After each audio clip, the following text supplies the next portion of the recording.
Hello मेरे प्यारे बच्चों, आप लोगों का टेक्निकल क्लास पटना में स्वागत है। आज जो है हम लोग फोर्थ सेमेस्टर का एक पेपर है जिसका नाम है इलेक्ट्रिकल ड्राइव्स।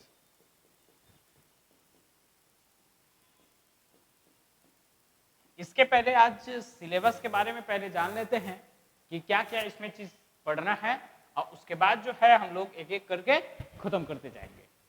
ठीक है बच्चा, चलिए स्टार्ट करते हैं। अगर यदि आप लोग ऑफलाइन भी पढ़ना चाहते हैं तो ऑफलाइन में आप पटना आइए और नाला पर राजीव नगर जो है, राजीव नगर में नाला पर एक रोड है, ठीक है, उसी के जस्ट बगल में टेक्निकल क्लास आपको मिलेगा। जरूर ज्वाइन कीजिए क्योंकि ऑफलाइन एक अलग ही मजा है पढ़ने में। ठीक है, रूबरी हो जाइएगा आप अपने टीचर से। ऐसे ऑनलाइन में भी कोई दिक्कत है नहीं क्योंकि क्लास तो लाइव होगा और टेक्निकल के अलावा कहीं दूसरे जगह लाइव क्लास आपको नहीं मिल सकता है। ठीक है जी, चलिए स्टार्ट करते हैं हम लोग कि इलेक्ट्रिकल इंडस्ट्रियल ड्राइव्स में हम लोगों को पढ़ना है इलेक्ट्रिकल ड्राइव्स।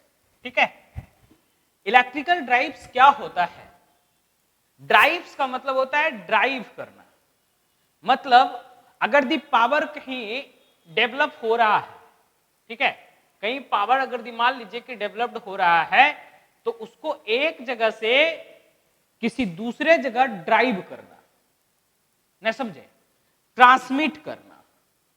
इसका मतलब है कि जो बेल्ट वगैरह हम लोग देखते हैं, चैन वगैरह देखते हैं, बेल्ट या चैन, ऐसे आटा चक्की का मील देखे होंगे आप लोग। आटा चक्की के मील में पुली में देखिएगा बेल्ट लगा रहता है ना। पुली में क्या लगा रहता है? बेल्ट। और उस पुली में जो बेल्ट लगा रहता है वो एक मोटर से कनेक्टेड रहता है। ठीक है, अब वो मोटर चूंकि डेवलप करता है किसको? एनर्जी को।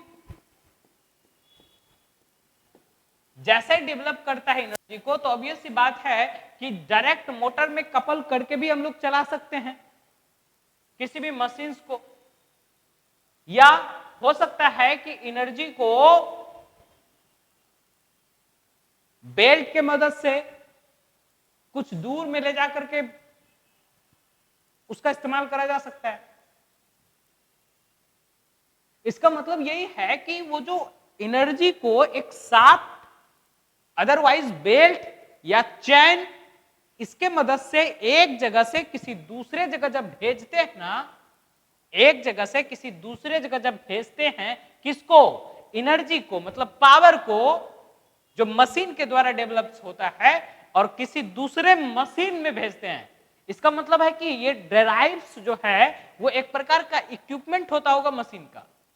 ये इलेक्ट्रिकल एनर्जी को ना तो जनरेट करता है, ठीक है, और ना ही ये क्या करता है? डेवलप करता है। इसका मतलब है कि ये सिर्फ जो है इलेक्ट्रिकल एनर्जी को, मैकेनिकल एनर्जी या मैकेनिकल एनर्जी, इलेक्ट्रिकल नहीं, मैकेनिकल एनर्जी को एक जगह से किसी दूसरे जगह पर क्या करता है? ये ट्रांसमिट करने का काम करता है। इसका मतलब ड्राइव्स है तो वो जब ट्रांसमिट कर रहा होगा तो सारा डिपेंडेंट जो है, जितना भी पावर का डिपेंडेंट होता होगा वो सब किस पर होता होगा? ड्राइव्स पर होता होगा। ऑब्वियस सी बात है, वो सारा चीज ड्राइव्स पर निर्भर करता होगा। चाहे हम मशीन के पावर को कम करके मशीन को क्या कर सकते हैं? कम स्पीड में चला सकते हैं। हो सकता है कि हम उस पावर को कंट्रोल कर सकते हैं, मतलब ड्राइव्स के स्पीड को कंट्रोल करा जा सकता है। इसका मतलब है कि यह पावर को ट्रांसमिट तो करता ही होगा। इलेक्ट्रिकल ड्राइव्स पावर को ट्रांसमिट एक जगह से किसी दूसरे जगह पर करता ही होगा, लेकिन साथ ही साथ ये कंट्रोल करने का भी काम करता है।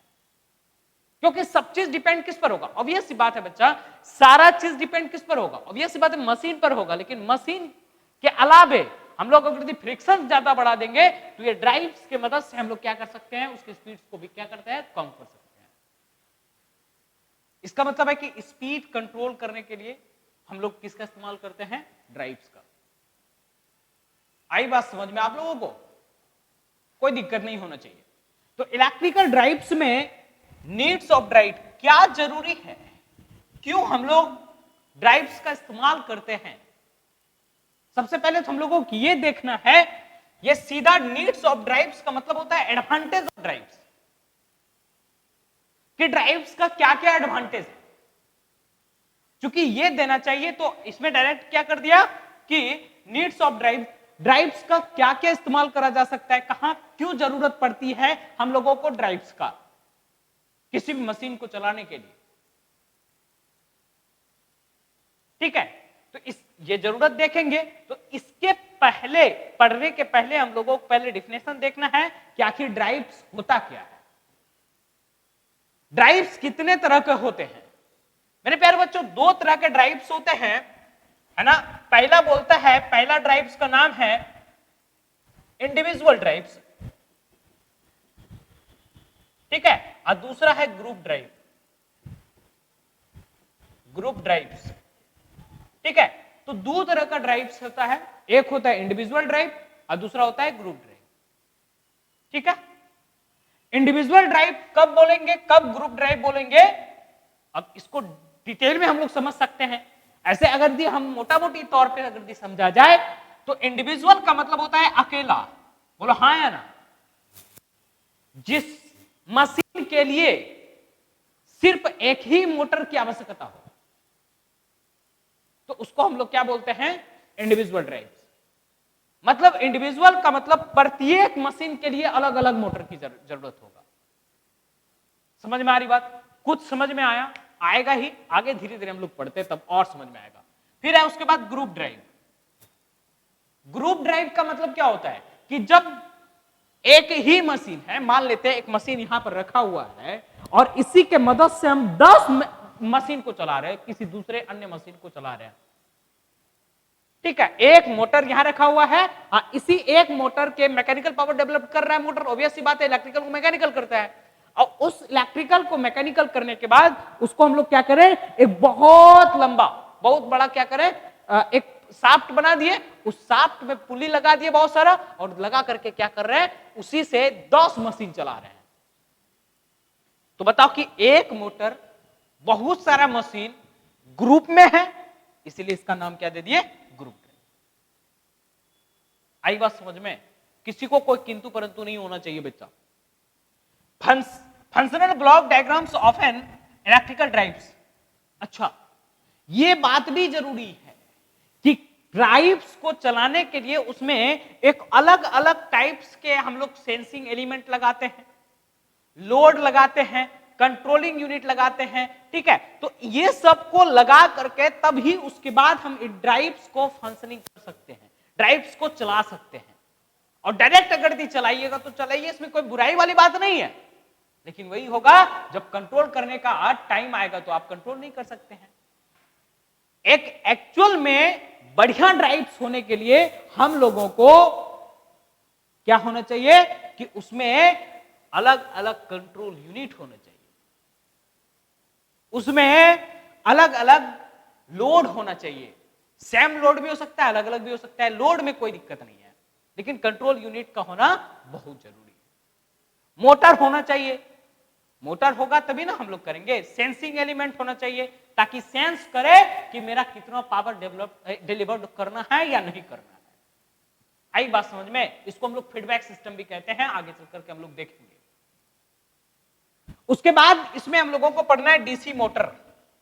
इसी में डीसी मोटर पढ़ना है, आप लोग थर्ड सेमेस्टर में इसको पढ़ चुके हैं शायद, डीसी मोटर थर्ड में, ठीक है बच्चा। डीसी मोटर को पढ़ना है बढ़िया से, और इस डीसी मोटर के रेटिंग को पढ़ना है, किस किस टाइप्स के इसका रेटिंग करा जा सकता है। अगला है, इसी डीसी मोटर में आप लोग पढ़े होंगे सीरीज मोटर कब बोलेंगे, इसी डीसी मोटर में हम लोग पढ़ेंगे शंट कब बोलेंगे, है ना। और जब दोनों को मिला दिया जाता है सीरीज और शंट दोनों को, तो हम इसको कंपाउंड डीसी मोटर बोलते हैं, हाँ या ना। आई बात समझ में, सबको कोई दिक्कत नहीं है। आगे है यूनिवर्सल मोटर, है ना, और universal permanent magnet motor. Universal permanent, universal का मतलब होता है, यूनिवर्सल का मतलब पूरी तरीके से यूनिवर्स में चलता है। ये पूरा तरीके से यूनिवर्स में चलने का मतलब यहां पर नहीं बनता है, यहां पर यह बन रहा है कि ये एसी के साथ साथ चलेगा, चलबे करेगा, वो डीसी के साथ भी चलता है। इसका मतलब है यूनिवर्सल मोटर को एसी के साथ भी चला सकते हैं और डीसी के साथ भी चला सकते हैं। फिर एक आता है डीसी सर्वो मोटर, जो वीवीआई है। आगे के एग्जाम में मैक्सिमम क्वेश्चंस मोटर से जो है ना इधर से ही आ रहा है, ठीक है। फिर उसके बाद मूविंग कॉइल मोटर, ठीक है। जब दो मैग्नेट के बीच में जब हम लोग कॉइल रख करके मूव कराते हैं तो उसमें भी एक प्रकार का मोटरिंग का काम करता है वो।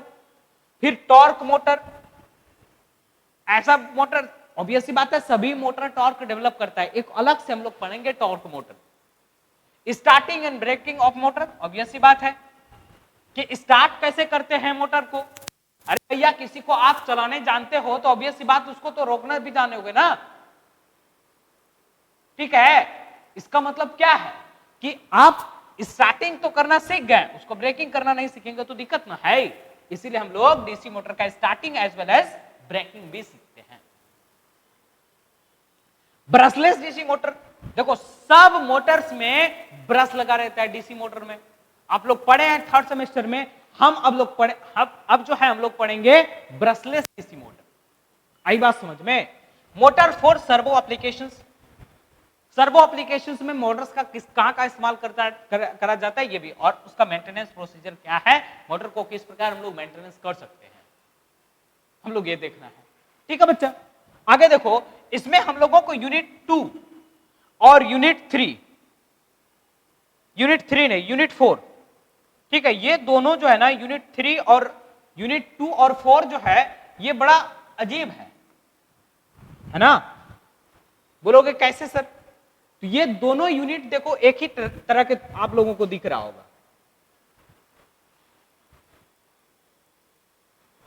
दोनों यूनिट है ना, बस थोड़ा सा अंतर है। एसी मोटर है यहां पर, ठीक है, सिंगल फेज एसी मोटर पढ़ना है हम लोगों को। तो बोलोगे कि sir single phase AC motor तो मशीन में भी पढ़ेंगे, ऑब्वियस सी बात मशीन में पढ़ेंगे, लेकिन यहां हम लोग ड्राइव्स के रूप में पढ़ेंगे। लेकिन वही है सिंगल फेज, सेम चीज है, एसी मोटर हम लोग सिंगल फेज में जो मशीन में पढ़ेंगे वही चीज यहां पढ़ना है। आगे है रेजिस्टेंस स्प्लिट मोटर्स, है ना, एसी में ही आता है। Capacitor run motor, capacitor start motor, है ना, साइडेड पोल मोटर, ठीक है।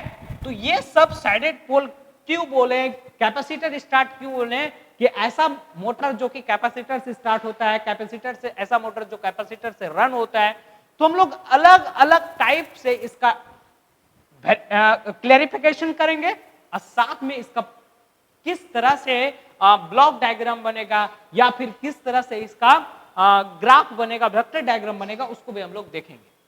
साइडेड पोल मोटर ऐसा मोटर होता है जो कि एक ही टाइप में चलता है, मतलब वो रिवर्सिबल नहीं हो सकता है ना, वो एक ही रोटेशन में ही चलते रहता है, ठीक है। तो उसको साइडेड पोल, ये सब मोटर ज्यादातर हम लोग कहां पर देखने को मिलता है, जैसे कि किचन वगैरह में होता है ना, आउट मतलब जो फैंस जो होते हैं जिसको हम लोग हवा को जो होता है किचन से बाहर निकालने का काम करता है, जो है ना, एग्जॉस्ट फैन, सही बात याद आ गया, एग्जॉस्ट फैन की तरह हम लोग इस्तेमाल करते हैं साइडेड पोल मोटर का। फिर उसके बाद 3 फेज इंडक्शन मोटर, लो जी इसका मतलब है कि जो चीज हम लोग मोटर में मशीन में पढ़ेंगे उसमें कुछ बातें जो है 3 फेज इंडक्शन मोटर का भी यहाँ भी पढ़ना है, और साथ में उसका स्पेसिफिकेशन भी देखेंगे। स्पाइरल केज इंडक्शन मोटर, दो तरह का आप लोग जो है मोटर पर इसमें पढ़ेंगे 3 फेज में, है ना, या सिंगल फेज में भी। एक स्पाइरल केज होता है, एक स्प्रिंग इंडक्शन मोटर होता है, ठीक है। Methods, starting methods of induction motor, किस तरह हम लोग स्टार्टिंग करते हैं, ठीक है। Braking methods of induction motor, है ना, motor determination, motor rating, maintenance and procedure. बात वही है, मोटर का रेटिंग कैसे करते हैं, कि कैसे किस प्रकार के कौन से मोटर होते हैं, उसका रेटिंग क्या होता है वो हम लोगों को जानना है, साथ में उसका मेंटेनेंस प्रोसीजर कैसे कैसे। देखो कोई भी चीज है, घर में शादी कर लिए और उसके बाद तू लोग को जो है ना उसको मेंटेनेंस करने में फट रहा है, इसका मतलब समझ रहे हो कि नहीं तो इसका मतलब है कि मशीन तो ले लिए लेकिन उसका मेंटेनेंस ही नहीं कर पा रहे, क्या फायदा है। तो उसका प्रोसीजर क्या होना चाहिए ताकि हम झगड़े से बचे, इसीलिए जो है मेंटेनेंस करते हैं, ठीक है जी। दिल की बात कह दिए सर, वाह वाह। चलो आगे देखो, इसमें हम लोगों को डीसी ड्राइव्स, है ना, डीसी ड्राइव्स में पढ़ना है single phase SCR drives. SCR के मदद से, है ना, एससीआर के मदद से हम लोगों को ड्राइव्स को किस प्रकार ड्राइव्स करते हैं, मतलब पावर को किस प्रकार ट्रांसमिट करते हैं, कैसे कंट्रोल करते हैं एससीआर की मदद से, वो देखना है। उसके बाद half wave converter, half wave converter आप लोग पढ़े होंगे, है ना, हाफ वेव और फुल वेव, ठीक है, उसकी मदद से हम लोग देखेंगे। फिर सेमी कन्वर्टर, सेमी कन्वर्टर की मदद से, सेमी मतलब होता है हाफ, ये भी हाफ ही की तरह कहलाता है, लेकिन उसमें या तो पॉजिटिव में भी हो सकता है या नेगेटिव में। ये सब चीज आप लोगों को अभी हम बोलेंगे तो कोई फर्क पड़ने वाला नहीं है, क्योंकि ये चीज बिल्कुल नया है और नए तरीके से हम लोग आगाज करेंगे। और आप लोगों को ये पक्का वादा करते हैं कि आप लोगों का सेमेस्टर जब एग्जाम देके आइएगा ना तो जरूर याद कीजिएगा हम लोगों को, ठीक है। चलिए आगे देखते हैं। 3 फेज एससीआर ड्राइव्स, इसी में पढ़ना है 3 फेज, ये सिंगल फेज था, उसी में 3 फेज पढ़ना है। उसी में जो चीज हाफ वेव कन्वर्टर यहां में पढ़ेंगे, यहां भी वही, यहां फुल वेव, यहां भी full wave, semi converter, dual converter, ये भी पढ़ना है, ठीक है।